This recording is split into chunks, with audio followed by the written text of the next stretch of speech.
We met in Provo, Utah at the MTC. We were both going on our missions. I was going to Guatemala, she was going to Argentina, and we were put in the same group. And that group learned Spanish together and went to gym together. He went to Guatemala, I went to Argentina, and we wrote letters. And I served for 16 more months in Argentina. He served for 22 months in Guatemala. And we met back up at the airport. Well,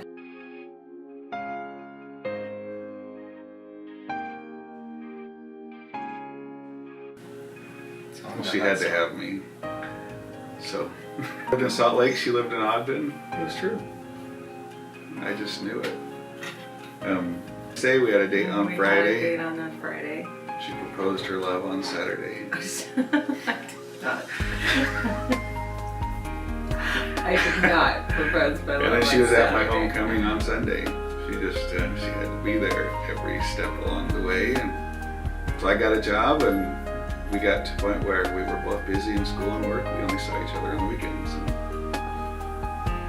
let's see, about 8 weekends after I got home, I asked her. On February 29th, so that we wouldn't celebrate it for 4 years. No, it was just a special day. Oh, yeah. 29th is a special It was day. a convenient day. You proposed. You almost wrecked the car because you were so nervous. So I had to have you. he picks me up at my house in Ogden. We go clear to West Valley. There was a box on the highway, on the freeway. And he almost hit it. And you were nervous. Cool. I had Yeah. no idea what was wrong with him. I'd never really asked a girl to marry me before. And he, I don't know, he was driving like a maniac anyway, but then he almost hit the box, so we saw our lives flash before our eyes, and We almost went to heaven together before we were almost sealed. did. And then he proposed that night. Actually, even got down on one knee. And she said yes I did that night. that night. She didn't have to go think about You're it. dumb.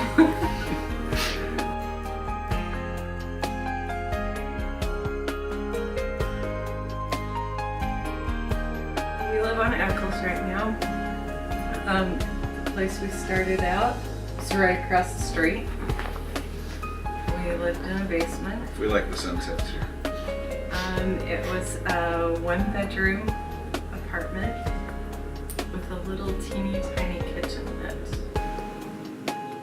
was more of a breezeway to go into the rest of the apartment. We had each other, which was great. We had kids, that made it hard. No, we were both going to school, so, and working, so we were busy, and it happened. You were so cute.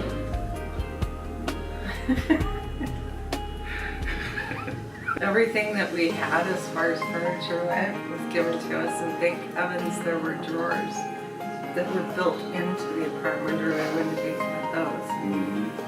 We lived in a basement with an older widow above us who was always cold in the winter. So she'd turn up the heat so hot that in the dead of winter we'd have to open the windows because we were melting. Oh, that was funny. I remember that. Those were good times, and we lived in that basement apartment until I graduated from college, and we had 2 kids. What year was that? 1986. 96, so So after I graduated, we went and bought our first house, and our 3rd child was born in that 3rd house, and I started out my career in sales and selling phones and newspaper advertising and school fundraising and lots of different things. And we bought our first house. It was a duplex, so we rented half, lived in the other half, and it was a good way to get started. And then we came back to Eccles Avenue and bought our dream house and planned to stay there forever.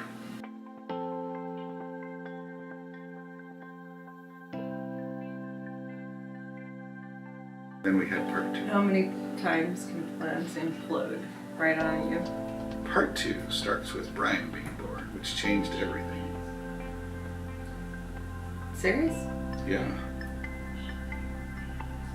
Well, yeah, he was a millennial baby.